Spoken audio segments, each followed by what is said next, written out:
Meu amado, bem-vindo de volta à nossa escola bíblica. Nós continuamos aqui com os nossos estudos no livro de 1 Crônicas.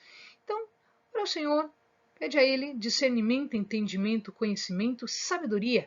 Pede a Ele proteção para que nós possamos desvendar dos seus mistérios. Muito bem, visto a genealogia, passamos agora à história de Davi. Mas antes de Davi se tornar rei, nós temos um outro rei, o primeiro rei, que foi Saul. Mas Saul não ficou muito tempo no reinado. A dúvida é, por que foi pedido, por que o povo pediu por um rei, uma vez que Deus estava com ele já há muitíssimo tempo?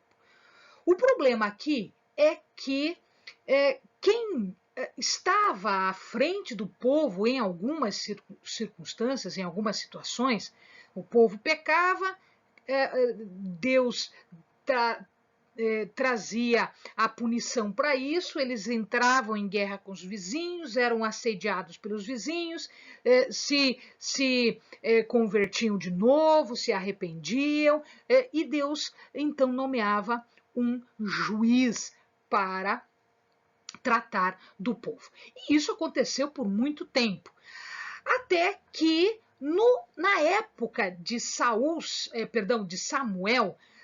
foi o último juiz. Samuel, ele era profeta, ele era sacerdote, ele era juiz.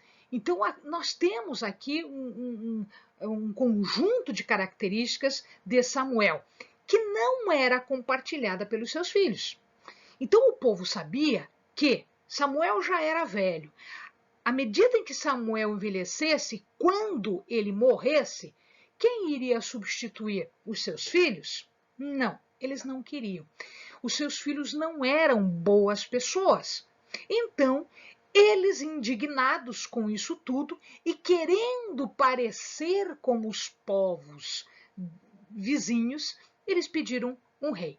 E Deus, então, consentiu com isso, fazendo com que Samuel ungisse Saul como rei. Só que Saul não fez por merecer. Ele não foi fiel a Deus e ele cometeu alguns pecados. Ele não era íntegro e ele não era inteiro para com Deus. O que é que Deus fez? Ele tirou o reinado, o trono de Saul e deu a outro. Quem era esse outro? Davi era esse outro. Davi já tinha sido escolhido por Deus. Saul não conseguiu provar que ele era digno de continuar no trono. Então, Deus cortou Saul e sua descendência do trono de Israel. Por que Saul não era digno? Aqui nós estamos apresentando para o amado pelo menos 5 circunstâncias, 5 situações em que ele pecou, em que ele errou e ele afrontou a Deus. A primeira coisa foi quando ele, recém-nomeado rei, Samuel disse a ele: espera aqui que eu venho sacrificar, porque Samuel podia fazer isso. Saul não, ele não era levita. Então, espere aqui que eu venho sacrificar e nós vamos preparar para a guerra. E Saul achou que isso não era necessário e ficou esperando e começou a ficar agitado, etc. E lá pelas tantas ele disse: quer saber de uma coisa? Pode deixar que eu mesmo faço o sacrifício. Então ele usurpou uma posição que não era dele, ele fez algo que não deveria ter feito. E Deus já não gostou disso, Deus já cortou ali no início. Mas não foi a última coisa que ele fez. Numa outra guerra, Deus disse claramente para ele: eu estou te entregando estou entregando nas tuas mãos o inimigo, e eu quero que você acabe com todos eles. Então, ele deveria ter matado todo mundo, inclusive os bens e tudo, nada daquilo poderia ser despojo de guerra. E aí, quando Samuel chega, depois da guerra, e Saul ganhou a guerra, quando ele chega no acampamento militar, o que ele escuta? Som de animais. Mas para lá, Deus não mandou matar tudo? Por que esses animais estão aqui? Quando ele olha, o rei que perdeu a guerra, que Deus entregou nas mãos dele, estava lá vivo. E aí Samuel ficou muito irritado. Escute, Deus exige sacrifício ou obediência? É melhor para Deus sacrificar ou obedecer? Ele não te mandou matar? Então por que não foi morto? Ah, por isso, por aquilo, encheu de desculpas e desobedeceu. Ou seja, mais uma vez, ele ficou bastante contrário, né, infiel à palavra de Deus. Quando ele cultiva, quando ele começa a odiar Davi, porque ele vê que Davi é da preferência de Deus, porque Davi está tendo um nome maior do que o dele, ele começa a cair em ciúmes, ele começa a se preocupar porque o reino dele vai ser tirado e vai ser dado a Davi. Então ele nutre um ódio mortal, implacável contra Davi. E ele começa a perseguir Davi de todo lado. Até chegar num determinado momento que ele chega até os sacerdotes de uma cidade de Nob, né? Davi passou por ali para pegar a espada de Golias, que estava ali, passou por ali, e aí falaram para Saul que Davi estava por ali. E ele mandou os soldados, foram lá e viram que os sacerdotes ajudaram Davi. O que ele fez? Ele mandou matar todos os sacerdotes. Olha que pecado, olha que coisa absurda esse homem estava fazendo. E aí, como se não bastasse, ele fez uma outra questão que era proibida. Então, é proibido de sacrificar, era proibido de fazer isso, aquele outro. E ele era proibido de consultar necromantes, médiuns, pessoas que liam a sorte. E ele foi, antes da guerra, ele foi falar com essa necromante que ele queria consultar. E aqui, em verdade, foi a última coisa que ele fez, porque na guerra que se seguiu, ou seja, ele fez isso por causa de uma guerra que aconteceria. Na guerra que se seguiu, ele acabou sendo morto. E aí, Davi ascende ao trono, mas ele não ascendeu ao trono total. Por que ele não ascendeu no trono total? Porque haviam ainda descendentes de Saul, nem todos os descendentes de Saul morreram. Jonatas morreu, o outro irmão morreu, mas havia ainda um filho vivo. E aí o pessoal achou que este filho era o rei por ser filho de Saul. Então o que acontece é que Davi, ele acaba sendo eleito rei em Hebrom. Em Hebrom é uma cidade, da tribo de Judá. Então Hebrom está aqui, ó. Ele estava aqui, Hebrom estava aqui. E ele foi ali, ele foi entronizado, ele foi feito rei. E ele governou aquele pedaço ali por 7 anos. Depois disso, no 8º ano, quando eu estava vencendo esses 7 anos, o que acontece é que o povo todo, o restante do povo, o restante das tribos, acabaram indo até Hebrom e fizeram de Davi rei sobre toda a tribo. E ele reinou sobre todos os judeus por 33 anos. Então, 7 anos em Hebrom, mais 33 anos todo o Israel. Ele era considerado um rei pastor. Por que isso? Porque nós vamos ver aqui que ele era uma prefiguração do Messias, como profeta, como sacerdote, como rei. Então, Messias, profeta, sacerdote e rei. Ele, na verdade, é o ancestral do Messias. Ele é ancestral de Jesus, tá? Jesus descende de Davi. Por que pastor?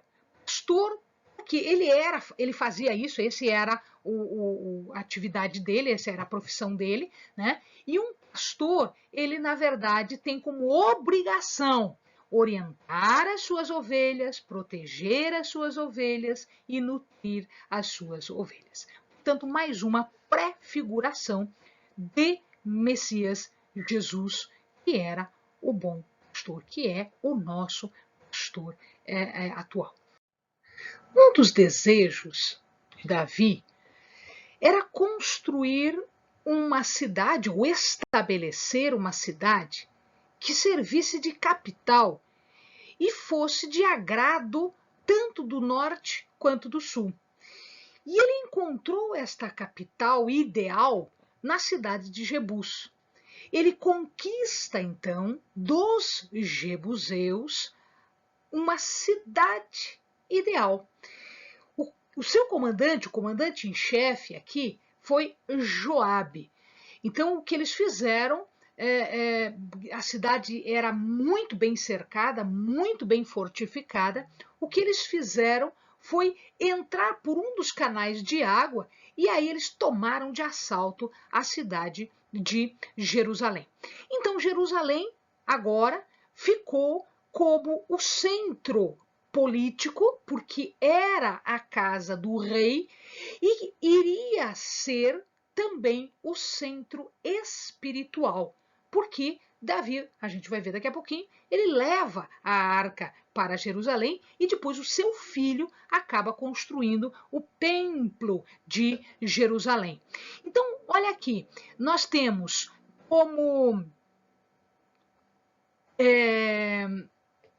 aqui como cidade de Davi a cidade de Jebus foi conquistada por Davi, por isso chamou-se cidade de Davi. Essa imagem aqui que nós estamos vendo é uma imagem posterior, que nós já vamos encontrar o templo aqui. Depois ele expande isso tudo, esse campo aqui ele vai comprar, a gente vai ver mais para frente, ele compra e dá todas as orientações para que o seu filho construa o templo neste lugar. Muito bem, escrito palácio aqui, esse palácio era o palácio de Davi? Não. O palácio de Davi, eles estão encontrando restos arqueológicos ainda, eles imaginam que ele está em algum lugar aqui da cidade de Davi, por isso que ela foi chamada desta forma. Esse palácio aqui, quem vai construir é Salomão. Então, Davi constrói um palácio para si.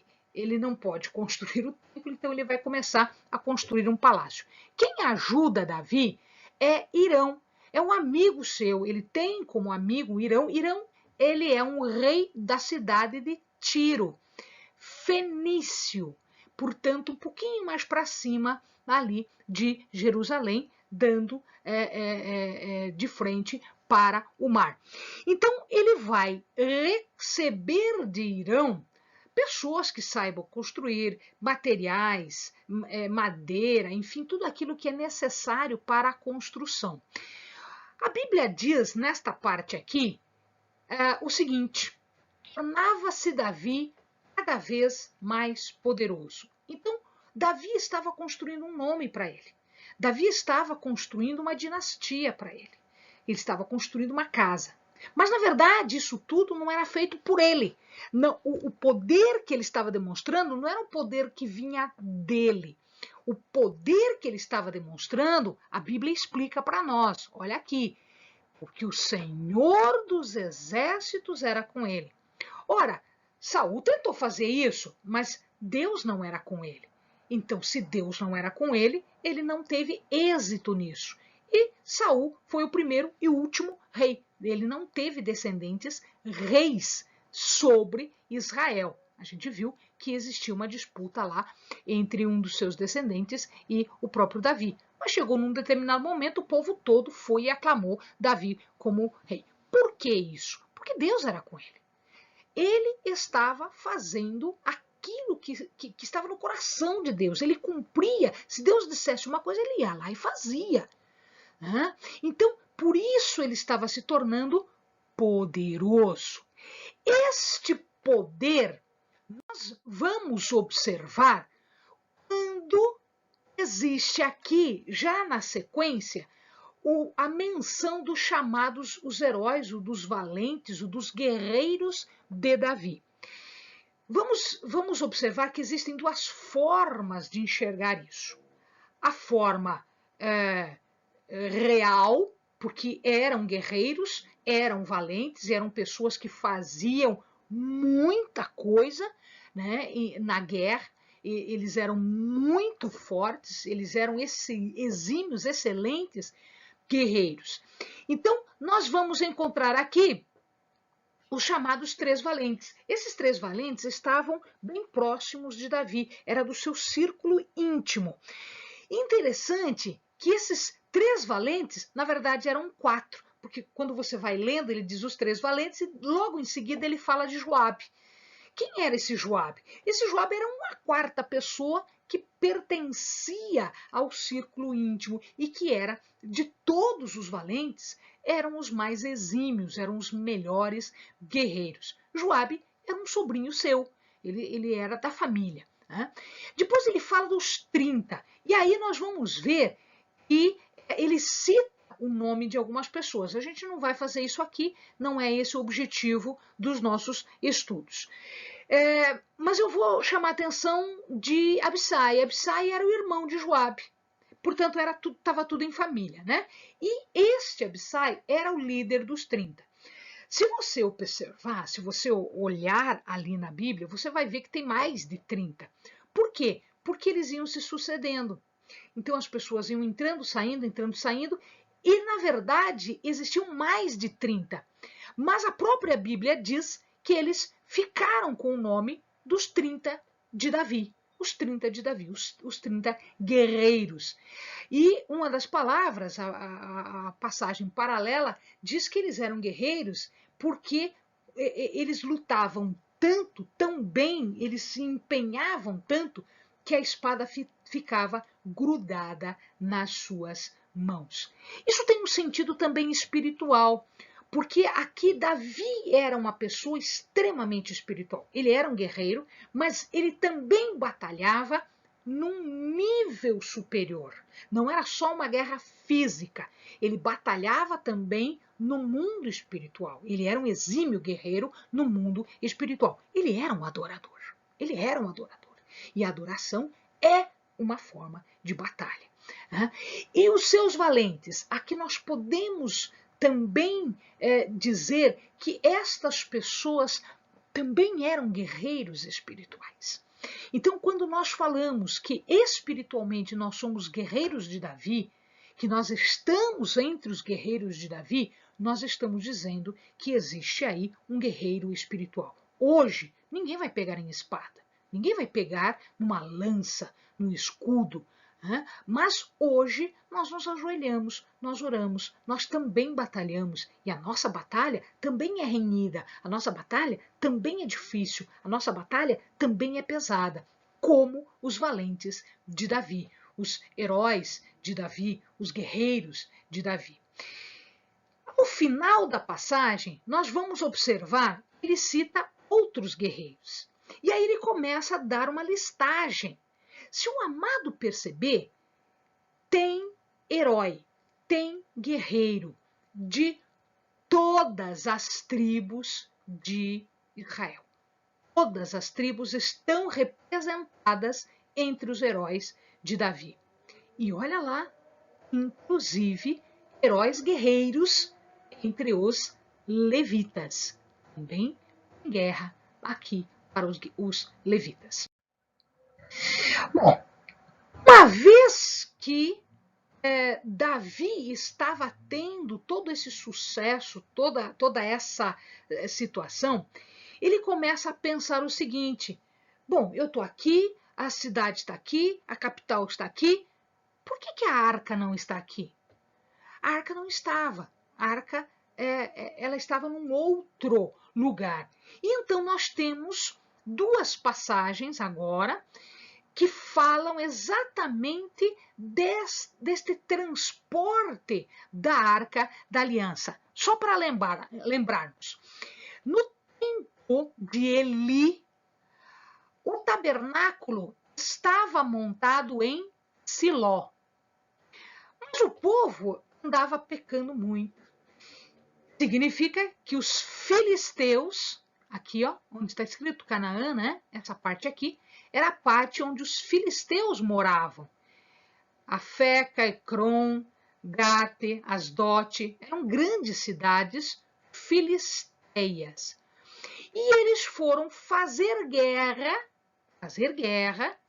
e numa dessas disputas, eles levaram a arca porque eles achavam que se eles levassem a arca, não era um pecado, né? Era a falta de arca. Eles não queriam se emendar. Eles levaram a arca para a guerra. E durante a guerra, os filisteus ganharam e tomaram a arca. Eles tomaram a arca, ela foi capturada. E aí ela foi de Siló, ela foi para Fé, ela foi de cidade filisteia em cidade filisteia, e ninguém queria ficar com a arca. Por que ninguém queria ficar com a arca? Porque em todo lugar onde a arca ia, as pessoas começaram a manifestar pestes, pragas, pústulas, feridas. Elas começavam a ter uma manifestação, né?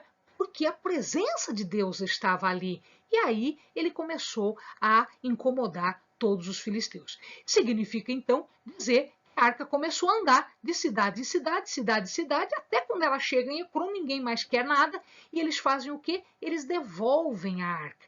Eles largam a arca num carro de boi e, eventualmente, esse carro de boi chega a Bet-Semes. De Bet-Semes, ela vai para Kiriat Jearim. Então, esse é o caminho da arca de Bet-Semes para Kiriat Jearim. Então, na casa de Abinadab. E ali, Abinadab é extremamente abençoado. Ora, Davi quer a arca. Era a arca onde? Em Jerusalém, aqui, ó. Então, ele está em Kiriat Jearim, bem pertinho de Jerusalém. Ele quer a arca lá. O que ele faz? Ele manda buscar a arca. O problema é que ninguém tomou as providências necessárias, ninguém tomou cuidado em lembrar e fazer cumprir as ordenanças de Deus em relação à entrega da arca, ao transporte da arca. O que aconteceu? Só poderia ter dado problema. Então, o que houve é que eles botaram a arca dentro, em cima de um carro de bois, exatamente como os filisteus tinham feito. Gente, os filisteus é um povo pagão, né? O povo de Deus deveria saber como transportar a arca. Isso é questão de envolver sacerdote.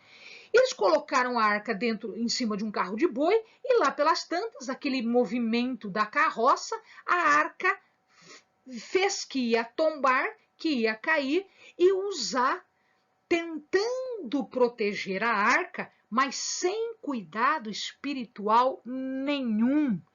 Ele toca na arca, ele estende a mão para a arca. Neste momento, ele é fulminado por Deus, porque ele ousou estender a mão para a arca. Ele não é sacerdote, ele estava fazendo algo indevido.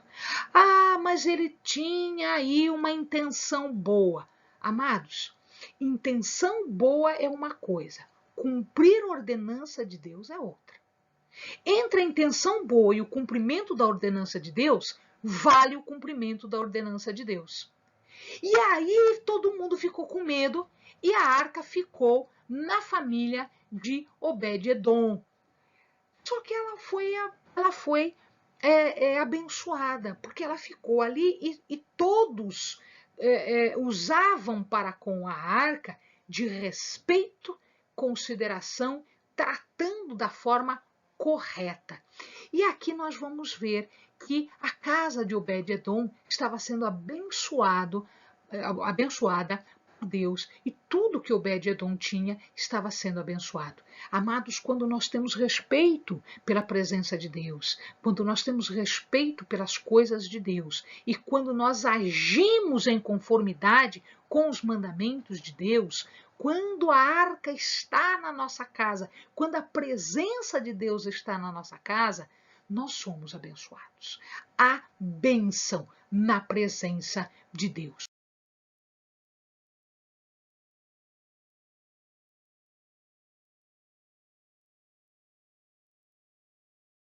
Uma segunda manifestação aqui foi que a arca foi levada para Jerusalém. Só que, sabendo da experiência anterior, o que acontece é que Davi tomou as suas providências.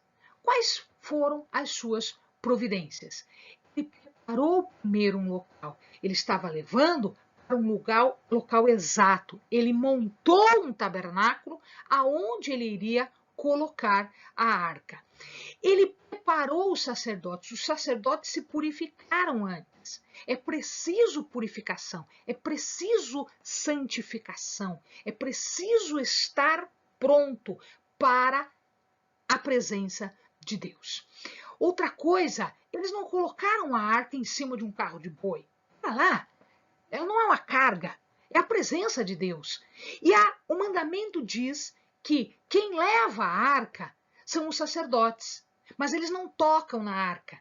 Existem varões que são colocados na arca e esses varões vão no ombro dos sacerdotes. Ou seja, os sacerdotes têm um ministério. Primeiro, eles têm que estar santificados. Segundo, eles levam nas costas, sobre os ombros, a presença de Deus. Isso é muito importante, isso é essencial. E aí eles fizeram comemorações e sacrifícios, né, em honra, em agradecimento a Deus. Por quê? Porque eles agora tomaram todos os cuidados, eles tomaram todas as observações, tudo que foi necessário, eles observaram, eles tomaram cuidados e fizeram os preparativos corretos. Eles obedeceram às regras, os mandamentos de Deus. Amém, amados? Bons estudos!